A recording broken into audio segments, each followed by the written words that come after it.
Ariadne was presented to the villagers lashed to a wooden stake in the central square, a grotesque spectacle of triumph. This was not an execution but a dismantling. Stripped to near nakedness, her body was a canvas of defeat.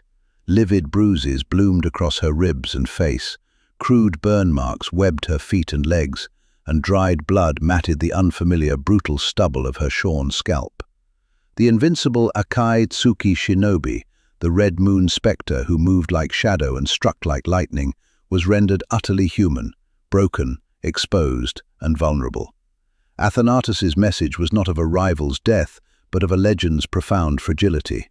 The crowd murmured, not with revolutionary fervor, but with a sinking, hopeless awe. Their symbol of defiance had been broken into something pitiable. An emissary was dispatched to Arion and Terea with a simple statement: "Behold the fate of resistance." In the crowd, a cloaked Altissimus watched, his heart a frozen stone in his chest.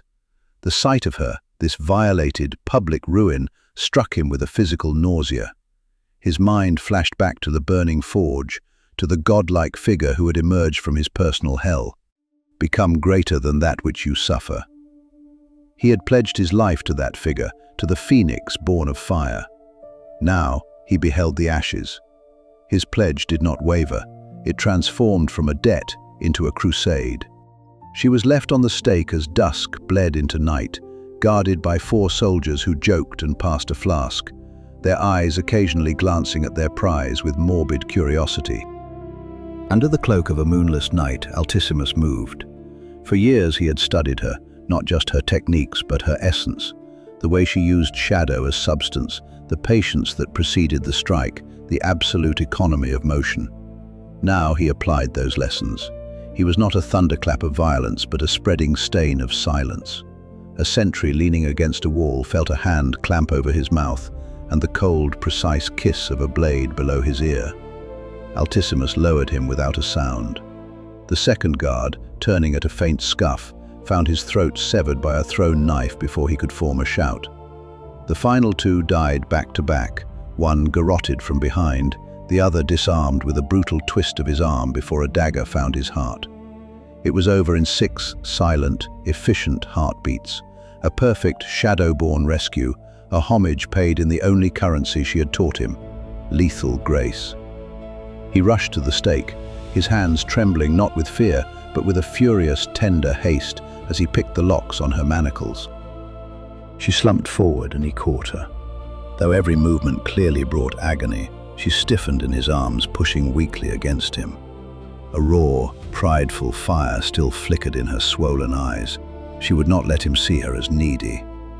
"Lean on me, just until we are clear."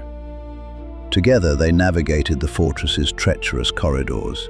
He led, his instincts sharp, remembering patrol patterns from his own earlier reconnaissance.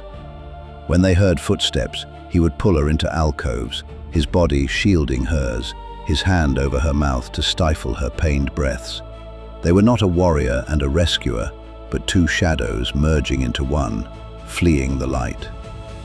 Only when they were a safe distance away, deep within the embrace of a dense forest, did her strength finally betray her. Her legs buckled. Altissimus caught her as she collapsed, lifting her gently into his arms. She was frighteningly light.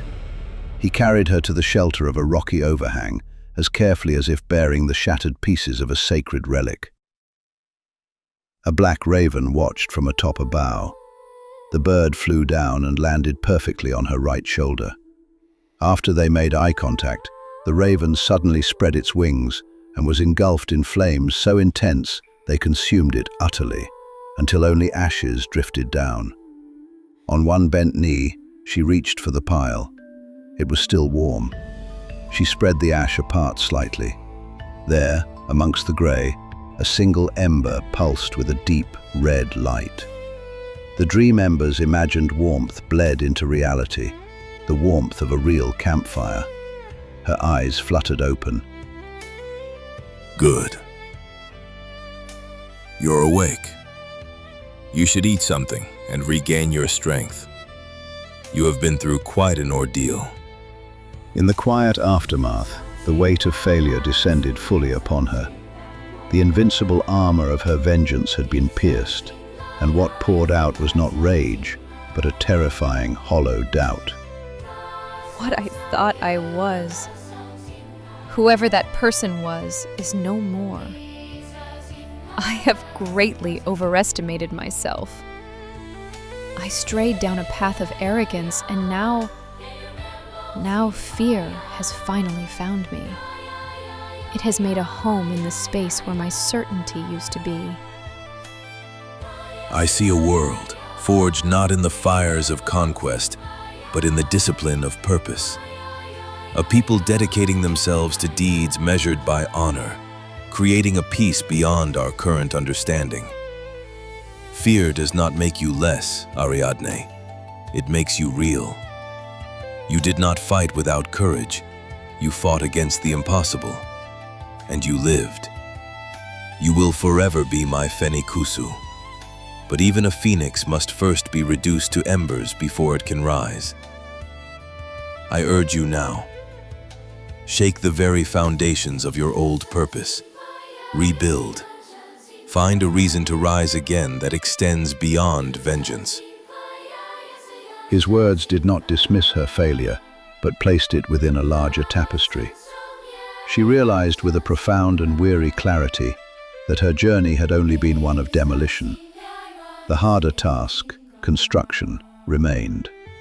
Drawing a shaky breath, she made a covenant not just with him, but with a new future. Then that is the purpose I will bind myself to. A world worth the peace we fight for. I still have much to learn. The enemy possesses abilities beyond any tactic I know. To fulfill this new vow, I must acquire the strength to see it done. I must return to my Shojin. I will wait for you. I hope in my absence you will keep up with your swordplay. I intend to join the rebellion. I believe I may be of service to them. They would be honored to have you. With a final solemn nod, they embarked on their separate paths. He to the war of the present, she to a lonely mountain and the unfinished training that would prepare her for a war beyond it.